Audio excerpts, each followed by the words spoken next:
സുഹൃത്തുക്കളെ, നാട്ടുകാരെ, ഈ സായുധ സന്ധ്യയില് ആം ആദ്മിയുടെ പാലാ നിയോജകമണ്ഡലം വോളണ്ടിയേഴ്സ് ഇങ്ങനെയുള്ള ഒരു പന്തം കൊളുത്തി പ്രകടനം നടത്തുന്നതിന്റെ കാരണം നിങ്ങൾക്ക് എല്ലാവർക്കും അറിയാം.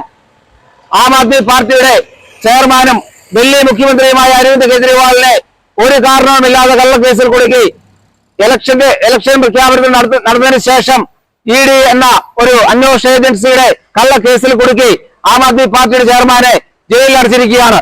ഈ ജയിലിൽ അടച്ചിരിക്കുന്ന പ്രക്രിയക്കെതിരെ രാജ്യമെമ്പാടും വൻ പ്രക്ഷോഭം നടന്നിരിക്കുകയാണ്. നിങ്ങൾ എല്ലാവരും ഇന്ന് ടിവിക്കകത്ത് കണ്ടു.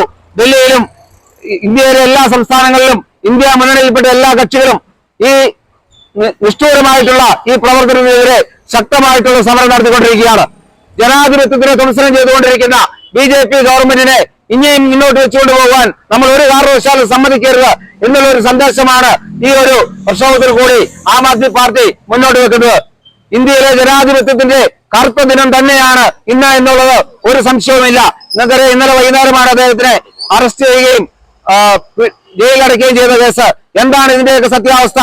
ഇന്നലെ നമുക്കറിയാം, SBI ഇലക്ഷൻ ബോണ്ടിൽ ആരൊക്കെയാണ് പൈസ മേടിച്ചത് എന്നുള്ള കാര്യം കൃത്യമായിട്ട് പറഞ്ഞപ്പോൾ BJPക്ക് അത് ഇഷ്ടപ്പെട്ടില്ല, അല്ലെങ്കിൽ BJPക്ക് അത് നാണക്കേടായി.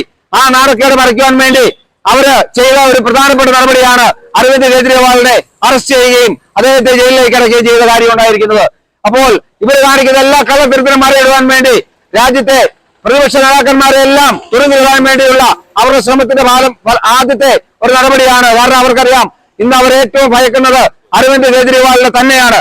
കാരണം അദ്ദേഹമാണ് ഇന്ത്യ മുന്നണി സഖ്യത്തിനെ ഒരു തുന്നി ചേർത്തോട് മുന്നോട്ട് പോകുന്ന നേതാവ്. അപ്പോൾ അവർക്ക് ശരിക്കും മനസ്സിലായി. കാരണം എല്ലാ അന്വേഷണ ഏജൻസികളുടെയും റിപ്പോർട്ട് BJPയുടെ കയ്യിലുണ്ട്. അവർക്കറിയാം, അവർ ഈ ഒരു ഇലക്ഷനിൽ അവർ പരാജയം നടത്തുന്നതിന്റെ ഫലമായിട്ടാണ് ഇങ്ങനെ ഒരു നടപടിക്ക് അവർ മുന്നോട്ട് പോയിരിക്കുന്നത്.